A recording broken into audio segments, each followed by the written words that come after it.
Welcome back on the AM show. And the first installment is a conversation about some of our state-owned enterprises and how they are faring. Now, in recent times, you would have heard about the 17 defunct entities that are meant to be sold. There are a number of them. The state construction company, Bonsa Tire Factory, and of course, the Bolgatanga Beet Factory, among others. Well, this morning, we have a conversation with the very person at the top of affairs.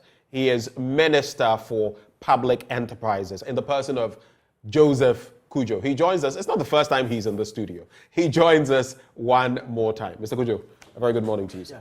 Thank you for coming. Sure, welcome. So even before we get into this conversation, this is the meat of the matter. But That's right. You've been at post for about 2 years now. Yeah. How is the Public Enterprises Ministry faring? What have you been up to? Yes, thanks so much. Let me even correct this. The Public Enterprises is a secretariat and the office of the president. Right. And I'm Minister for Public Enterprises, oversighting SIGA. Right. Yes. So it's not a full-fledged ministry, so to say. Once you're referred to as minister, we'll give you that title and give you the requisite. I know, but I get what you're saying. I know, but that's... Thanks for the clarification. Sure. Now, we've been faring very well. Very, very, very well. And in a conformance to the president's vision. Right. That how the public enterprises have fared in the past, some way, somehow we should put a stop to its bleeding of national budget every year. And that has been the case since Nkrumah's time. And I think it's a good vision we should all support. And I'm happy anytime there are issues or news about it, you bring it to the fore, the public domain. This is the first time that's happening, that we, as a country, putting our lenses and our public discussion or public discourse on public enterprises. It's been intense, and I like the way we are all going because that's the way to achieve the president's vision. When you look at our state-owned enterprises, you would realize that over time, over the decades, especially in this Fourth Republic, a lot of them have bled us rather than contributed to the state's kitty. I remember there was a time when we looked at some of the data, and very few of them were performing. Very few of them were able to break even and even maybe make a profit. A lot of them were just a drain on our purse. That's it. Paint that picture for us. What is the situation currently? Currently, it's... So, it's, basically, I know you may not have all the facts and figures, but how many are we looking at? How many are able to break even? How many are able to turn out some sort of profit? And how many are just a draw on the state kitty? Let me put it this way. The goal is to make them profitable. Profitable. And those that have not been set up to make profits, to make them efficient. So let me take the numbers for us to look at what we have in the public enterprise space. At the moment, if you go to SIGA website, we have the state entities register published there. 175 of them in 3 categories. Okay. The first category being the term we all know very well, SOEs, state-owned enterprises. They are 100% owned by the state. And come more like a companies limited. Okay. And then there is a second category, JVCs, joint venture companies, which are co-owned between state and private sector. Enterprises. Exactly, right. And private sector. So that one... So the pure SOEs are 175? No, the pure SOEs are 53. 53. Exactly. Okay. The total is 175. 175. How many are the JVCs? The JVCs are 47. 47. That already gives us a total of 100. Exactly. Right. So the 75. These are the commercial space. Okay. These ones, profit is expected from them. Okay. And then there is the third category, which we, under the SIGA Act, has been classified as other state entities, OSCs. Okay. OSCs. And the other, the OSCs are 75 in number. These are public corporations and regulatory bodies. So you can see in that space all the authorities, you call them authorities or the commissions in that space. Government has interest in them. So if you look at state... So with the Ghana Standards Authority... Ghana Standards Authority, Food and Drugs Authority, Ghana... a lot of them, Petroleum Commission. I think the free zones, it used to be a board, it's now an authority, right? Exactly. All of those. All of those. Okay. NPA, National Petroleum Authority. They are set up for specific sectors of the economy. And their work interface with the private sector to deliver service to them, for them to do the commercial ventures. So if you look at the way they work, you can't set them up to say they should be profitable, but they've been set up to operate efficiently. And efficiency is the hallmark, the goal there to achieve, so that they'll be able to do things faster to make the private sector tick in also what they do. Where would you position a GIHOC, for example, within the first 175? GIHOC is the first SOEs. That's among the 53, right? Come again on that. So, GIHOC is the an SOE SOEs, is among the 53. It's among the 53. Exactly. Exactly. Among the 53. Our very own Maxwell Kofi Juma's company, yes. Outfit. Exactly. How is that outfit faring? As per my last visit, they were doing well because they had turned around from loss making and had reported some minimal profit. But the year that followed, they were not able to report a profit. So I think they're on course. They are on a strategic plan, a 3-5-year strategic plan. So we believe that within the 5-year period, they will be able to turn around and make a contribution to. And that sometimes, there is Tor, for example, on my mind. Yes. The Tema Oil Refinery. There used to be Bust as well. Very good. On my mind. Very bulk good. Oil storage and transportation. Very good. Or transport.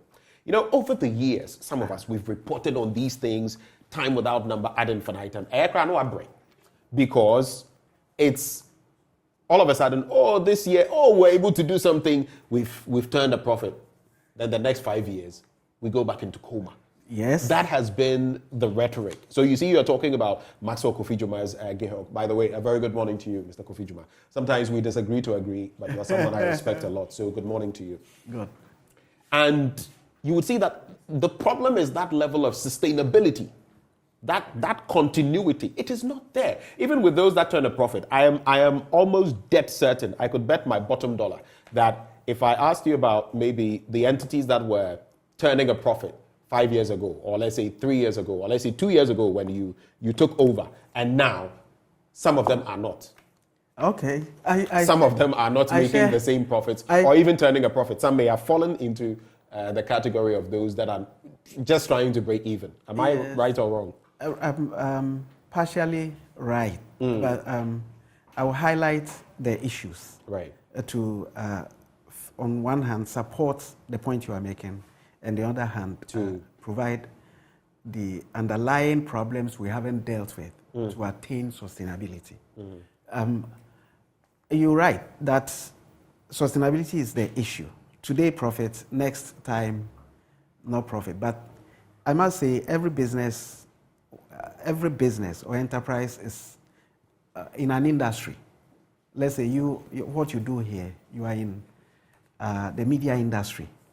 Sometimes, even regulations in the industry can make you, in 1 year, become unprofitable. True. Just regulation. True. Yeah.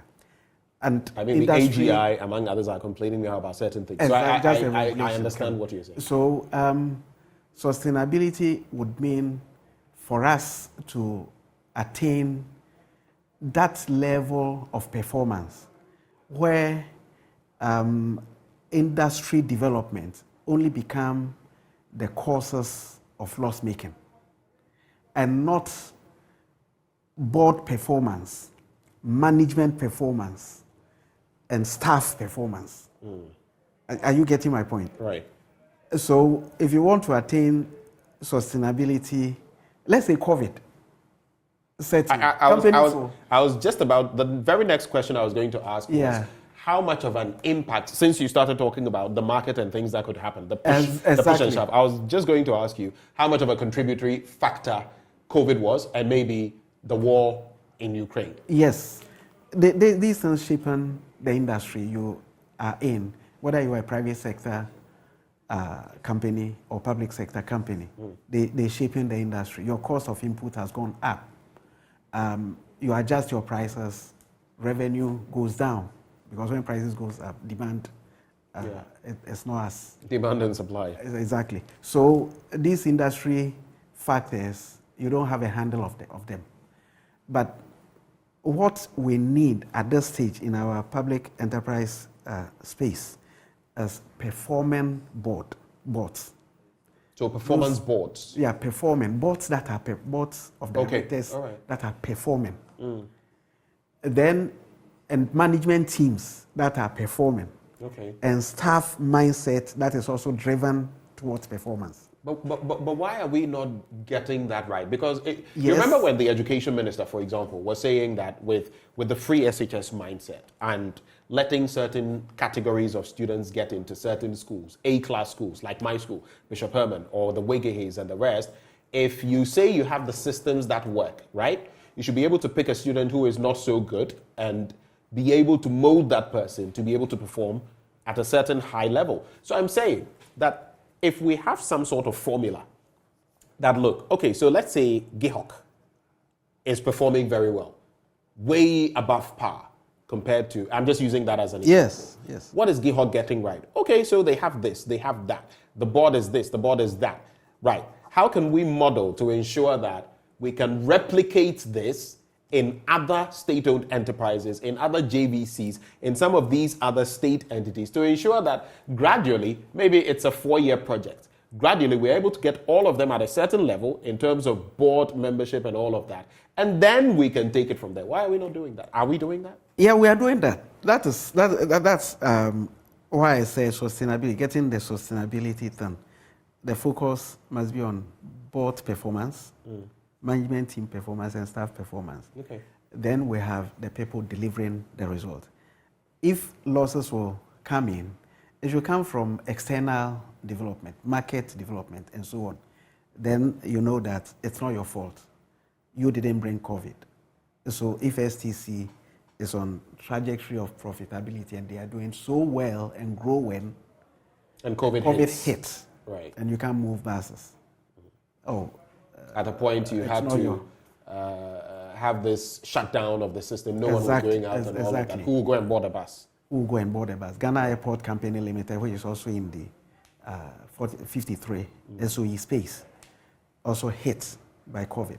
It can't be your fault as a board or as management or staff. So those are the issues. But a very fundamental issue I want to bring to this conversation, looking at the solutions, is even account preparation.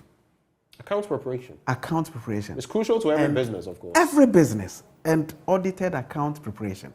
I can tell you that since independence, we have not focused our attention in that area. And the president currently is carrying the vision that, hey, bring accountability, transparency to the level that the private sector and best practice and companies do. Okay. You know, if you get listed... I don't know about since independence though, because sometimes I go into my archives and read papers from the 50s and 60s. Yes. And I've read articles with Nkrumah, touting some of those and pushing for that. So I don't know about account since independence, not focusing on that. Yes, but that's what it is. Audited accounts. You check the history. Let me even go back to a very recent history we can quickly avert our mind to in state ownership reports that are being published. Can you believe this? That in 2016, for example, up to that point in time, only 18 companies prepared accounts. 18 out of the 175. 18 out of 175. And when we say prepared accounts, it's like you are complying with the law, Public Financial Management Act, you are complying with it, which says that at the end of the year, by February, your account must have been prepared. By April, your account must have been audited. That is requirement of the law. And only 18 of them had done that. Only 18. You know, I just did the math. That accounts for 10.28%. So let's say 10%. Okay. 90% did not. So, and 2017, the president carrying this vision, bringing transparency, bringing accountability to that space, because it's a fundamental management issue. If you want to manage the enterprises well, you must have data to look at and assess performance. In 2017, 49. 49 did that. Exactly. So let's do the math. Okay. 49 did it, which was now what? 28%. Okay. So that's about 18 percentage point increment. Increase. Okay. And then 2019, 77. 77 Exactly. of them. So since then, what has been the highest we've had? 2022, 132. 132. Let's Yes. do the math quickly. So that'll give us 75%, 75.42%. Exactly, coverage. Now, audited accounts, which is even more critical, audited, we have had similar improvement. 2 in 2016 to 5 in 2017, and then 41. Yes, I think I should have. And 44 in 2018, 65 in 19, 79 in 2020, and 95 audited 95. accounts. In, when was that? 2021. Is that the last time we had these audited accounts? Yeah, 2022 year,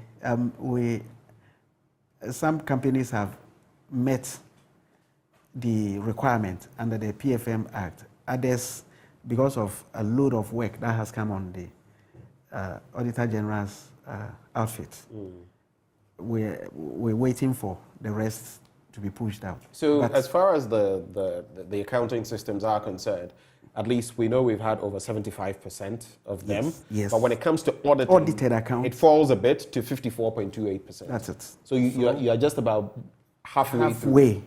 From 2 in 2016, you see. So, and even when you express 2 as a percentage of 175, it's negligible. Yeah.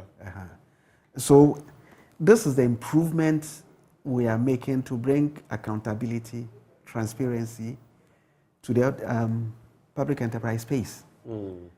And another key thing is plans, strategic planning. Okay, apart from annual budgets, which everybody prepares, you know, an annual budget should be put in the context of a strategic plan. Okay, should be derived from strategic plan, and possibly turnaround plans or restructuring plans, if we like, of these enterprises. That's another angle. My outfit, SIGA, and Minister of Finance, that we have a unit in Ministry of Finance called Public Investment and Asset Division. That's what we are pushing. That we do things corporately right. Okay. If we want to attain the ultimate goal of profitability. Mr. Kujo, there's no way around this. Yes. A government of a country yes. must administer the country as though it were administering a company. It's just a company on a much larger scale. Exactly. There's no going around that. But let me ask you then, with all of these that you've put in place in terms of accountability, how is that reflected in terms of functionality, productivity, and even more overall impact? So what can we say? Okay, so the minister, Joseph Kujo, is saying that we have done X, Y, Z. Now we've brought them to more accountability. Now more are getting audited, 54.28%. What has that meant in terms of real impact? Yes, there's a significant impact. Let me point out companies you can look at in the public domain, and even on your own, believe that, something is happening. You know, anytime boss in the past, anytime boss had been in the news, it was for the bad news Today, Boss is in the news, and it's a profitable company writing dividend checks to support budgets, complying with. When was the last time Boss was profitable? 2021 account showed profitability. 2022 has also gotten improved profit. But even most importantly, accountability. Boss never had an AGM before in its life. Can you imagine? A company that had existed and never had annual general meeting, but had its first AGM and a subsequent one, and then meeting the requirement of preparing audited accounts in compliance with the Public Financial Management Act straight on. Okay. That by April ending, by February ending, its account had been prepared by April and then audited. This kind of performance should be starred, and we all use it to benchmark others. You know, when people are thinking that this speed of delivering results can't happen in the public enterprise space, and we are able to focus on a few to deliver that benchmark, then they become the reference for others that it is possible. So you should also do it. But like I've said, the fundamental is account preparation, audited account.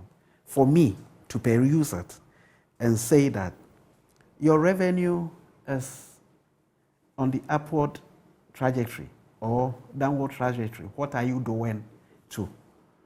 Your cost is excessive or managed. So be encouraged or manage it downwards if we find it to be excessive. Your tax paying compliance, you're not complying with your tax obligations, and so on. Your market development, your research development, application of technology. If we are not getting accounts prepared and audited, we can't have the data to even make those management decisions. So in distant past, the public enterprise space have been characterized with this high indebtedness, high loss making, non-performance. I don't know how to put it. Those characterization, all those adverse and negative characterization that happened was because a certain fundamental things corporately were not being done. Okay. So the emphasis today is to get those. Now there is a select committee of Parliament, Committee on Employment, Social Welfare and State Enterprises. Right. They peruse your audited account. If companies are not preparing audited account, how do they do their work? So today, with audited accounts increasing, the committee is busy and also inviting the enterprises to peruse the audited account and asking questions. I'm just praying that as you speak about audited accounts Yes. and all of that, we've had instances in this country and also outside of the country where, yes, auditors go, but the right things are not done. So you would think the company is operating above the board, but things, it's like a shell. It paints a different picture. And then when you go into it, you realize that, look, it's not as rosy as it seems. I hope, which entities? I know we have the big four entities, and then I don't know which. Ghana Audit Service is... The Ghana Audit Service. Exactly. Right. But maybe some exceptions, some of private audit firms provide services to augment the services required. So this is the way to go, and you feel that moving forward, when we're able to get all of them on board, our productivity and everything else will also increase. It will, on the back because of that. we'll have data to ask questions. Right. Let me just ask you this, though, before we get into those 17 defunct entities. I want us to focus there for a while. Okay. There's also the case that we politicize everything, whether NDC or NPP. So a president comes into office and you are this state-owned enterprise. It's only a matter of time you will go. Whether you are with some of those other state entities. No, I mean the person at the helm of affairs. Okay. You will not be retained. Rarely would you see that. Okay. Do you get it? Okay. If today, let's say the NDC came into power, I don't know how long Maxwell Kofi-Joma would be at. Okay, I get it. That's what I mean. Yeah. So a new president comes and everything changes. Of course, you're speaking about accountability. There is what's the term? That bit over time, experience, knowing, it will come to mind. But you have that sense of continuity. You've been at post, so you know. All of a sudden, someone comes, and then there is a question of square pegs in round holes. Because sometimes you would have someone totally different, whether it's the GMPC or the MPA or whatever, come, thrust into office, maybe without the requisite know-how. And then sometimes the upward trajectory turns into a downward one. How do we deal with that? How? This question is very insightful question. Because I've been thinking about it and looking at how to deal with that, I'll tell you the solution right away. The solution is what I'm emphasizing. Get companies prepare audited account. Get them to prepare audited account. When there is a change of government and you have set standards, performance standards, and I mean standards, then even the specified entities, that is how we manage SOEs, how we manage JVCs, how we manage OSCs, in terms of their performance, will become part of the political discussion and will become part of the referencing to assess whether a government is performing or not. Whether a government is performing or not. Because so do you have only two of them presenting audited reports as against, for example, this? Exactly. Then we can make that comparison. Are you failing as a government to get our SOEs functioning? I get the point. Since independence, we've not factored that. The public enterprise space is about a third of GDP of Ghana, contributes about a third of the GDP. But we've never thrown this kind of discussion into that space. So a third of GDP has been in the dark, and we are not assessing. And we're only assessing local government space, MMDAs. We are only assessing MDAs, ministries, departments, and agencies, but the specified entity space, which commerciality exists for among 53 enterprises to operate profitably and write dividend checks to support budget, to achieve that mandate. And the OSC space, that is other state entity space, that are to deliver their services efficiently so that the private sector that interfaces with them would have speedy service delivered to them for them to also take for the economy to perform. We have left this space in the dark, but it is because we don't have data. It is because we know when we published the SOR, State Ownership Report, and that information became publicly available, some of the media houses went into that and reported the extent of losses that the public enterprises were incurring and injuring the country's budget. So now we're gradually turning the tide of that. Exactly. There was a time when you came on this show the solution. And spoke about an awards system. Yes. Sort of like we have with the MMDAs. Yes. How is that going? We're working on the second edition, or the second edition. We're working on that. And it will come alongside with the state ownership report as well. Will all 175 entities we are looking at, whether SOEs, JVCs, or OSCs, are they going to be involved? Or is this just going to focus on SOEs? Public enterprise league table is premised on the companies that sign performance contracts with the state. Okay. It's premised on them. So performance contract signing itself has also been improving. Okay. Not all of them are on board. Exactly. Okay. Exactly. In 2016, for example, only 6 signed performance contracts with State Enterprises Commission. Let's come to today. How many? Today, no, I'm telling you the improvement trajectory so that you'll be happy. I want to know today because obviously it would be better. The best would be as of now. 6, and today we have 73. 73. Signing performance from 6 to 73 today. Okay. That's an increment of what, 67? Exactly. Okay. So the time we released the maiden edition of the Public Enterprises League Table, because it is premised on assessment of the performance contract and then ranking your performance as in your level of attainment of the target set in the performance contract. We had only 50 companies ranked. We had only 50 companies. I'm looking forward to an improved number of companies to be ranked in the second edition. Okay. So what's your target?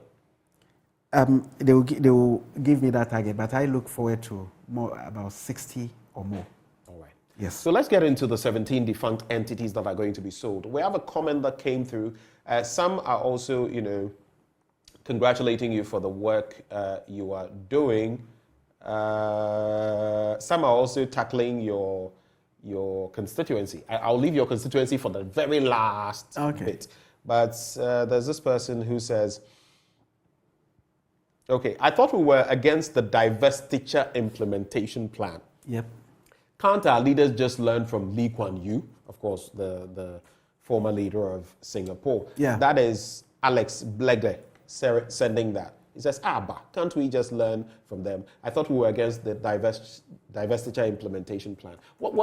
How do you respond to him, and what led to this decision to let go of these entities? That can't our leaders learn from Lee Kuan Yew? Yes. My response is that... He says, I thought we were against the Divestiture implementation plan. Divestiture. I was against it, or I don't He understand. says, I thought government, so to speak. I Against. think we were against. There has been rhetoric that some of these will not divest or diversify and all of that. Okay. And I guess that's where he's coming from. Okay, but let me pick up some elements in his thoughts and affirm or share my opinion with him. Can't our leaders learn from Lee Kuan Yew? Lee Kuan Yew, his hallmark was right people, that is capacity of the people to do what they But that capacity had to be built. That's the point. That capacity had to be built. The the capacity wasn't there waiting for him. It had to be built. Yeah. So the question as to can't our leaders, the population on the street today is part of our human resource stock. Isn't that the case? Right. A lot of them didn't get the benefit of even reaching secondary school. True. So that human resource stock is different from the Singaporean human resource stock. But we also have a vast stock. And some people will tell you, that goes back to what I was saying about square pegs and round holes. People will also tell you, we have a large stock, but because of politics, sometimes we'll not even reach out to certain people because of that same thing. Let's take it, because countries get developed over time. It's just a matter of doing the right things at the right time. Right. Now, realizing that you need educated pool of a population to even introduce a technology, right? There are Ghanaians who, when you put even a phone in their hand, can't even dial. Or when a call is even coming, wouldn't even be able to notice who is calling. How do you deploy technology across your population? There are some who would not be able to even run to ATM and operate an ATM. So education. And that's what the government is doing. Coming into the public enterprise space, realizing the capacity. We've done board capacity building, company secretaries capacity building, and so on and so forth in policy forums. We've engaged in policy fora to encourage people to develop their own capacities. I've collaborated with Institute of Directors to bring in best practices of giving corporate direction in the corporate governance space. So these things, don't take it out of the Singaporean instance. Are you getting me? So, but there are still things. I'm sure the bottom line is there are still things we can learn. You don't need to reinvent the wheel. I mean, you can look at what has worked in other jurisdictions. Of course, our context may be different, but there are many things that are still workable. But how do you respond to this, though? I just want some clarity on this, because I thought I had heard you say what we put up. Yeah. Stephen Agaliba says, JoyNews, please check your heading. Mr. Kujo said a third of GDP goes to public enterprises, but your caption is public enterprises contribute a third of Ghana's GDP. I thought you had said the latter. You said we contribute a third of Ghana's GDP, right? So our heading was right. Exactly. Mr. Agaliba, it is not you may not have followed It is not a third goes to them. No. A third goes to they them. Contribute Expenditure. a third. So thank you for the correction, but maybe this is a correction on yourself. So let's get into these enterprises. Abosso Glass Factory, I remember this from way back. Exactly. There is, that's the central stores. Then the Bolgatanga Meat Factory, the Bonsa Tire Factory. There's the Research Laboratory of the Ghana Consolidated Diamonds, Regional Office of the Ghana Food Production Corporation at Srodai, among others. So many of them. What went into targeting these? Because you say, for example, that this will save government money being used to pay the salaries of security workers and all of that. How much were we spending? How much were we expending to maintain these outfits? I can't give that figure, but it's an expenditure. Apart from that, the cost to the country is even not the CD payment to the humans who have had an employment some way, somehow, watching over the assets. It is even not, for me, the cost to worry about. It is the deteriorating value, which is rather costly. That if these enterprises were disposed of or divested 20 years ago, we would have had better relative value than the state we had left them to deteriorate into today.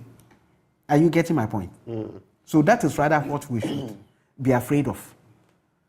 That you have in the home sense, you have a sheep to sell when it is fat. You didn't sell at that point in time, and then you leave it to grow lean and sick, and then you sell. You won't get value. So that is rather the crux of the matter. Why would we sit down for years on end before disposing of these assets?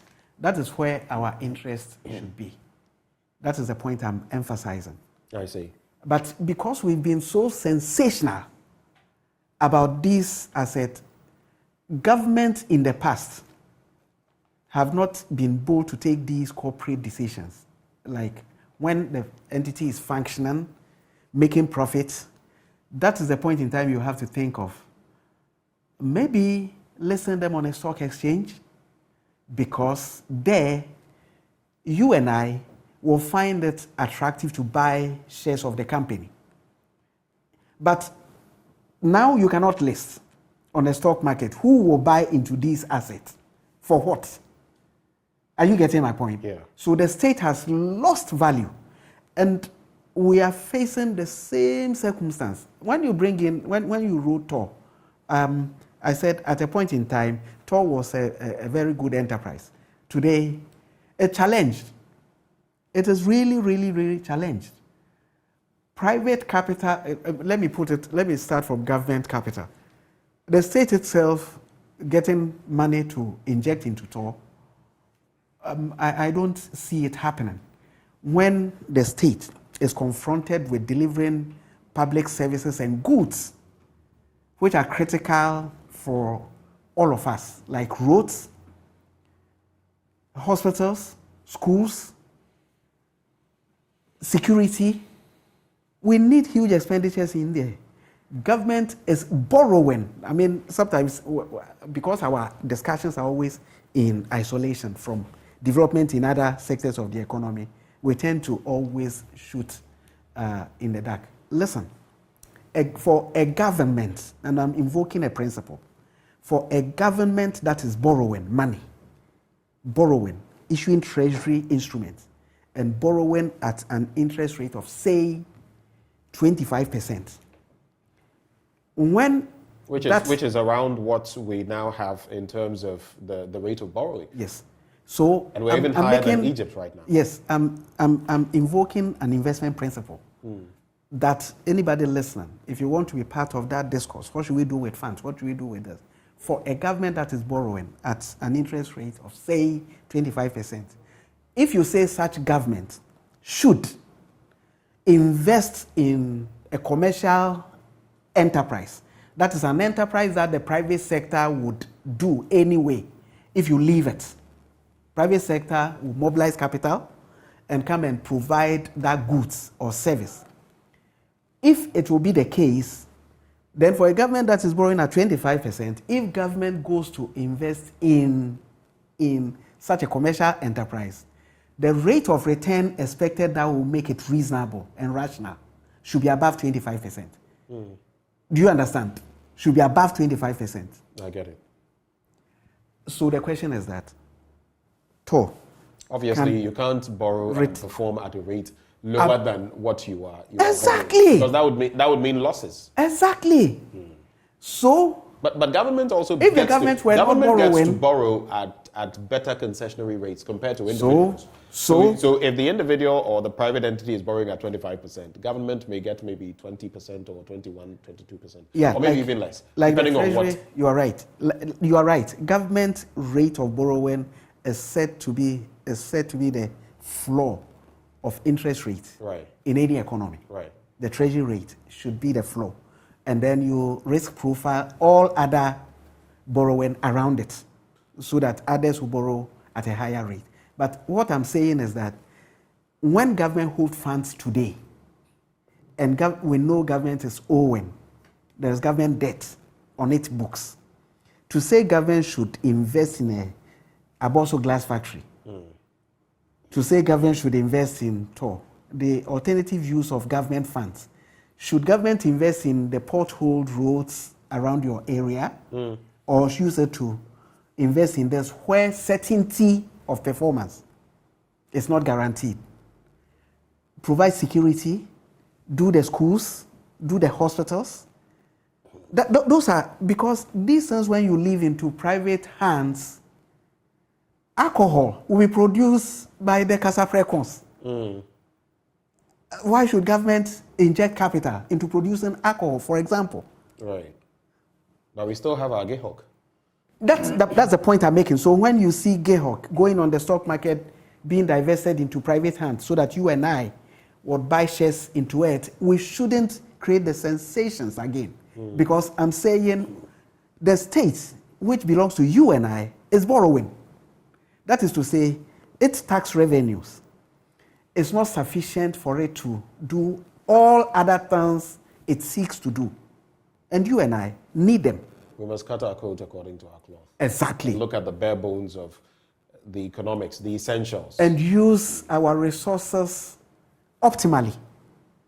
So the question that states should go and invest in these 17 SOEs, I've heard, when I hear, I say, but the there state is you and I. There are justifications What as well. is the justification? We could have prevented them from falling into this deplorable But we did not. That is the fact. So why should we invest in them We can do this again? and go down memory lane and look at what could have been, but we must deal with what is. At the moment, yes. At the moment, I agree. But the other angle to this, so again, I'll reroute and reframe this question. How much are we going to save by letting go of these entities? I mean, if you sit here, it must mean that at your board meetings and everything, there have been projections that, look, we are spending X amount on these. Not just the security and all of that, but even they're standing there, ramshackle structures and all of that. This is how much it's costing us. This is how much, if we let go of them, divest or diversify, this is how much we would save that we wouldn't pump into the system. And likely, this is how much we would benefit. So what is the stratification? How much do we seek to I think I've made that point. I've made that point, but how much we will get is rather what I would take the opportunity. So you can reiterate. If you say you've made exactly. that point, you can reiterate. I've made that point that we are saving the cost of deterioration. But you can't put a figure to it.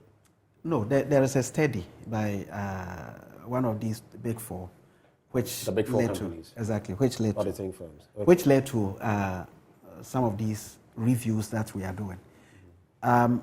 So as for the savings, it is there, but the point I want to highlight to your viewers is the fact that, let's take, for example, Bonsa Tai, which is in Western region, and the factory location, I say, in the past, the choice of that location was really right, because rubber is a tropical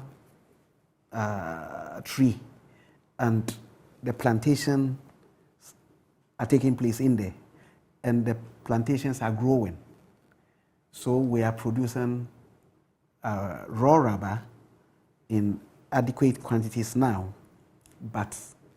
and one other class of industry that is emerging in that space is rubber processing companies. Okay. Exactly. To process. Recently, I saw an unfortunate story about some Odikro or something who had, there was some land reclamation or something, burnt down a lot of rubber, state-owned, and I think the AG, I don't know, I thought it would have been on. I didn't follow Yeah, that yeah, story. yeah. It's now, when we move to growing the rubber, harvesting and processing, then it can become an input into a bonsai company if a private investor takes that investment up with the right capital, technology, the know-how and everything. So does that mean we are looking for more JVCs, joint venture companies? For this, I would say dispose of the assets. Okay. Let the private sector investor take it up, but locate the factory there so that the community, in the past, this factory was employing people and benefiting people in that community, so that the community will still have employment, okay? And economic activity will be revived in that community beyond growing of the rubber and processing of the rubber. But it also feed into, I keep saying we do a lot of analysis in isolation, and so we don't get to see the bigger picture. But this will also feed into the government policy of making Ghana an automobile hub, an automobile assembling hub, or whatever level of. We import a lot of the parts. So, for example, tires we can ensure that the tires are produced here. And then meet international standards. And use of rubber in other economic activities. So I get the point. Mm-hmm. So this is a gain expected, and huge gain for that matter, if we succeed at getting somebody with capital to come and revive this enterprise. So are you by this also saying that, are you by this tacitly saying, private enterprise, we need you, come on board, partner with us and let's do this? If that's what you're saying, say it to them, they are watching you. Private enterprise, we need you. We need private capital. We need private capital to complement government policy in every space of the economic activities we have. We need private capital, and we need adequate private capital. There's so much economic opportunities available to every private investor. Bring in the right technologies, bring in adequate capital, and invest in the various sectors of the economy. From housing to communications, digitalization, we need a lot of infrastructure too. To automobile, I don't know what sector of the economy is not requiring investment, but it is private capital that will do, so that government would also use our tax revenues to focus on roads, hospitals, schools, projects, securities, right. Exactly. Okay, so let me just find out from you. Is it to say that these 17 are beyond redemption, and are there any others that we are targeting? They are beyond redemption. These 117 are even outside the 175. Okay. So if you were to add them, there would have been 192 on the books. These ones go into private hands. Let private capital invest in them. They are all for commercial purposes. And then the 175, a lot of restructuring is taking place. Like you said, they have to attain profitability. Are you getting me? So that is the drive there.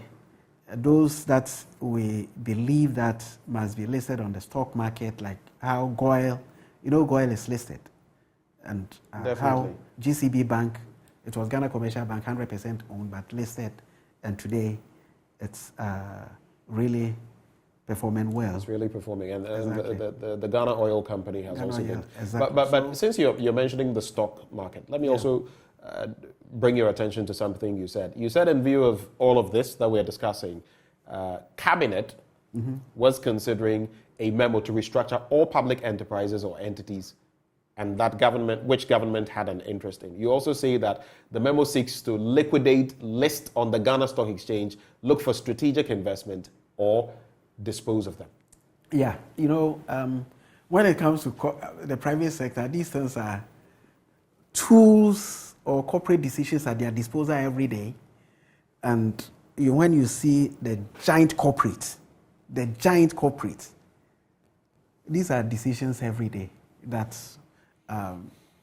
you have, let's say, a giant, let me use yours, multimedia here. Right. You would have different divisions. Sometimes you may want to enter into a new area which will bring in more revenue. Sometimes you want to hive off a business which you think somebody may have better expertise to do it better, so you sell off. You sell off and use the capital to do what you do best and which is more profitable to you so that you can expand. These things like liquidation. You have a company that is not working, it's on your books. Registrar General has your record that you have that company, but when you go to the field, it's in the bush, overgrown with weeds. Snakes and rats have taken over. People have stolen everything that they have to steal in the bush. So technically, it's just land, but it has some value. You sell and somebody pays any money, you can bring it to where you have an enterprise that is profitable and then reinvest, rather than leaving that value in the bush too, idle. So that one you say, that company that is gone, liquidate it, okay? But those that are not profitable, what would you want to do? Invest a strategic investor, they come in with technology, right capital, like Tor, to revamp it.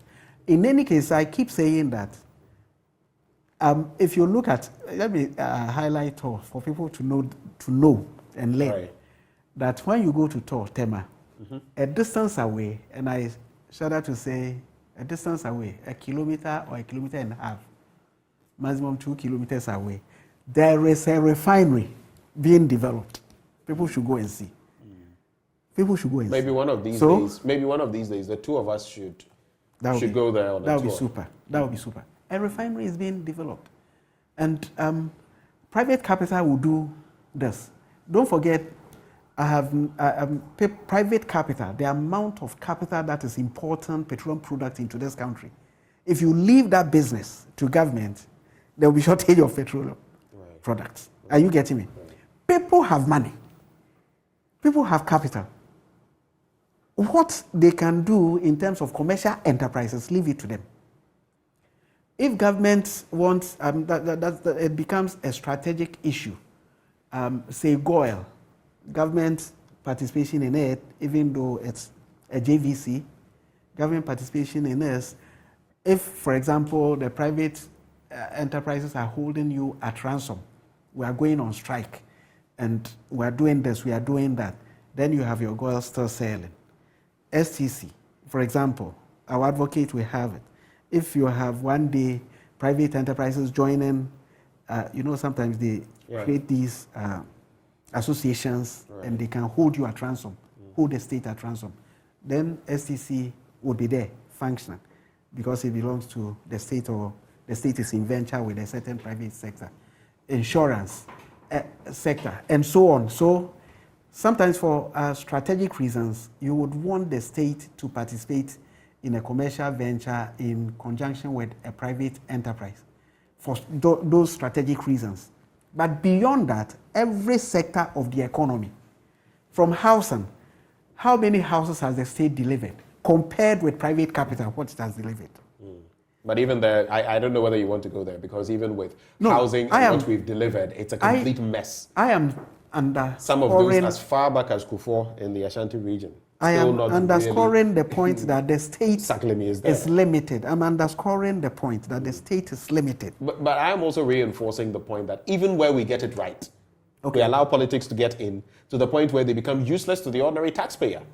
Even where we get it right. You are right. Even where we get it right. You are right. So it should be the case that we should be passionate and rational in these decisions rather than political-driven discussions.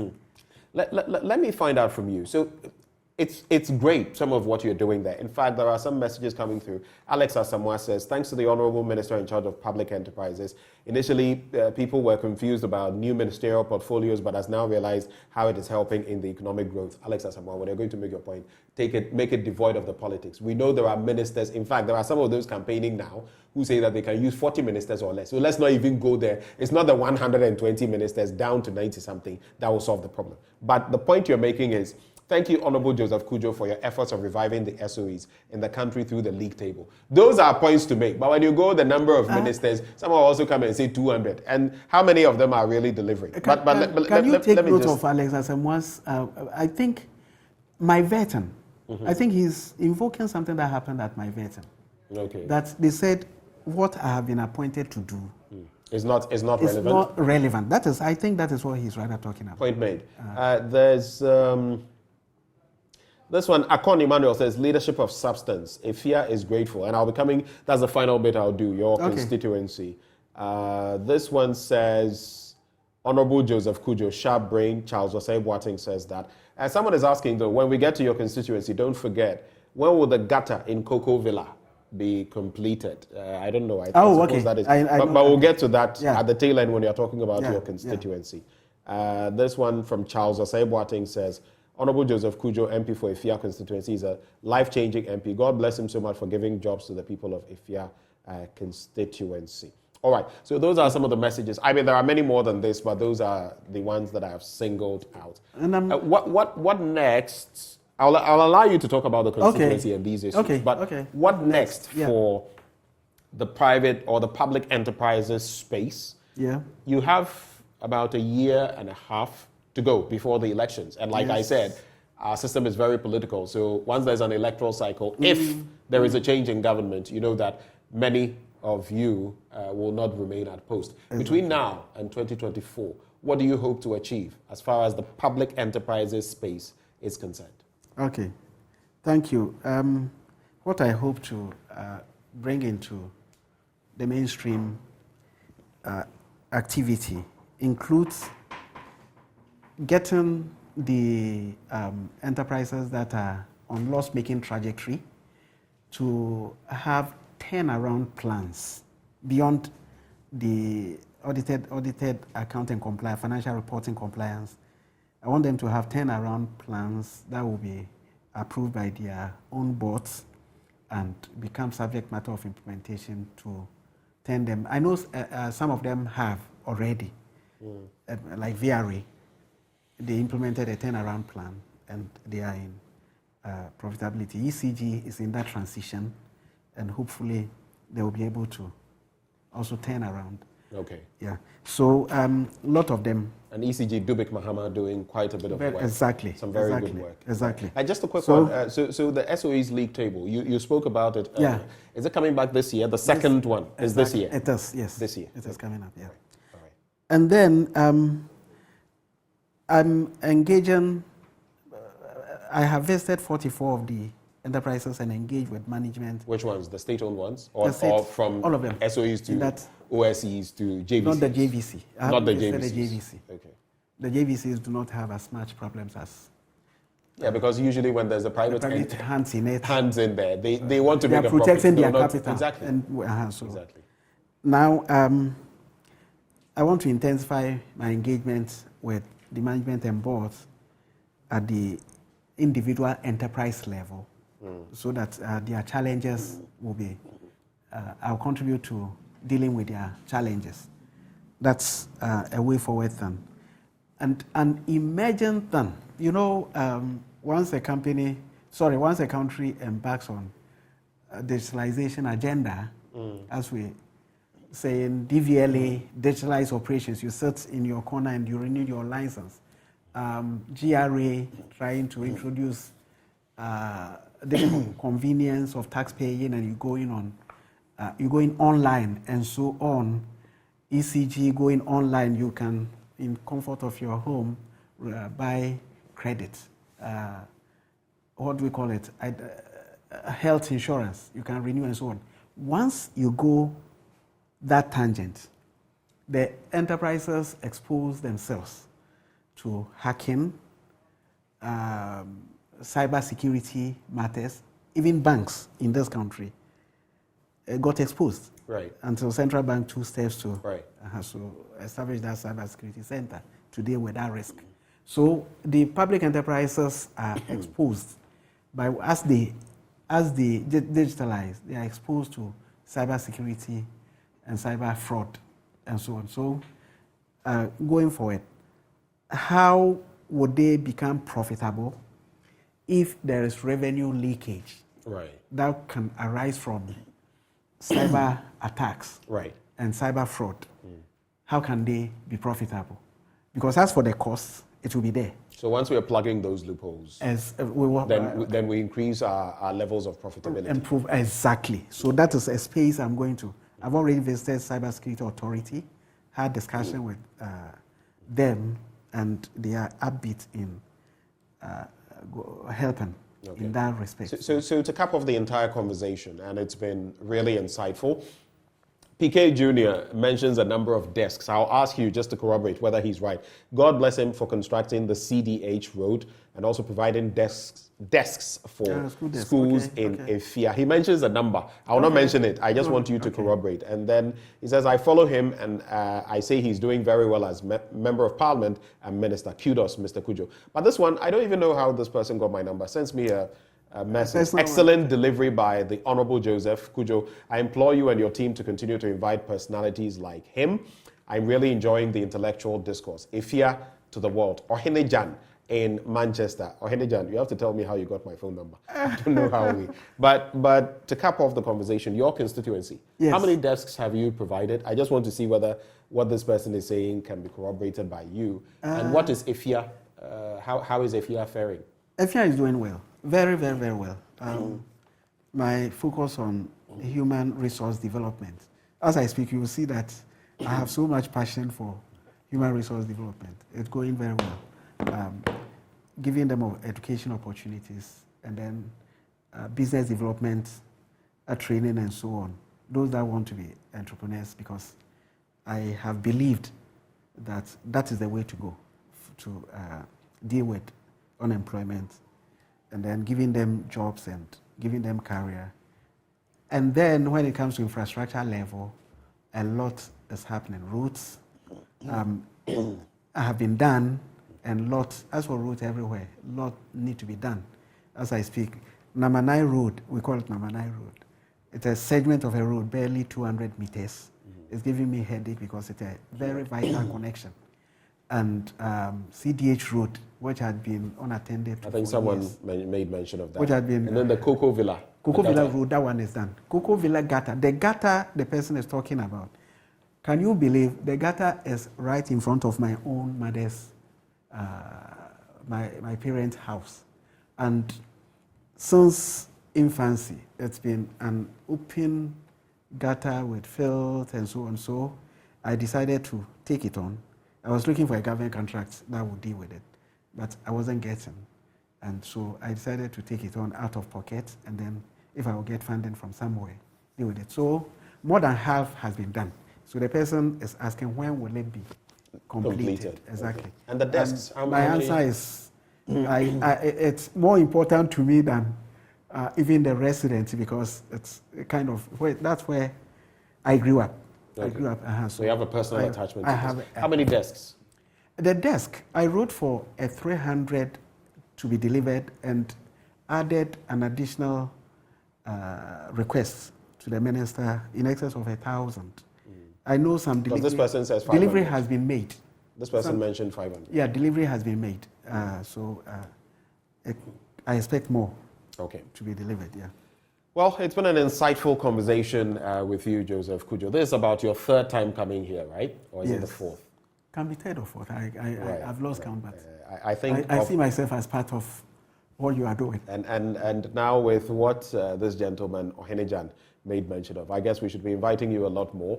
And I think there's good reason for that, because what he does holds, like you said, you contribute about a third of our GDP. Of the GDP, yes. The enterprises, state-owned enterprises, other state entities, and then the JVCs, the joint venture companies, if they are contributing that much, then I do agree that we should be getting them a lot more and holding you to account, not just to come here and espouse anything, but to come for us to hold you to account. Account and auditing. Auditing. We'll do the auditing right here in the studio. But it's been good having you. Yeah. Any final thoughts before we let go?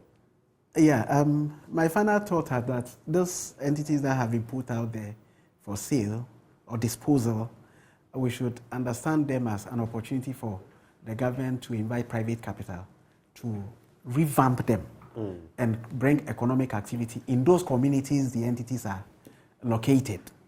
You know, it's important for us to get that done, and then that would lead to expansion of the economy. All right. Thanks so much. Mr. Kujo, thank you so much for joining the conversation. I'll leave you to give your proper title. We all say Minister for Public Enterprises. Under Office of the President. Under the Office of the President. Joseph Kujo joined us this morning for a conversation. Hopefully, you followed everything that he said. We have everything recorded, and whatever he says, we'll hold him to it. But for the league log, the league table, around when will you be organizing the awards? I think they're working towards August. Towards August. Yeah. So it shouldn't be too long from now. No. Do keep us in the know. Maximum so we follow September, up. we should be able to we follow publish up on that. Okay. Well, that has been the first end of the conversation, but stay with us. If you've not been to the refurbished, renovated Kwame Nkrumah Memorial Park, you should go there. I may have my own concerns about 30 million Ghana cedis or $3 million, but go there and see for yourself. It's amazing. The park, the edifice, one of the vehicles that Kwame Nkrumah used. I went there, and my colleague Bernice Habubedu-Lansa is going to be there today. In fact, she is there right now. Some of you are concerned that there's been an uptick in the charges, but if you look at what has been done there, you would also realize that the state must be able to recoup some resources and also maintain the facility. That conversation is coming up next after the break with my colleague Bernice Habubedu-Lansa, who is at the Kwame Nkrumah Memorial Park. Do stay.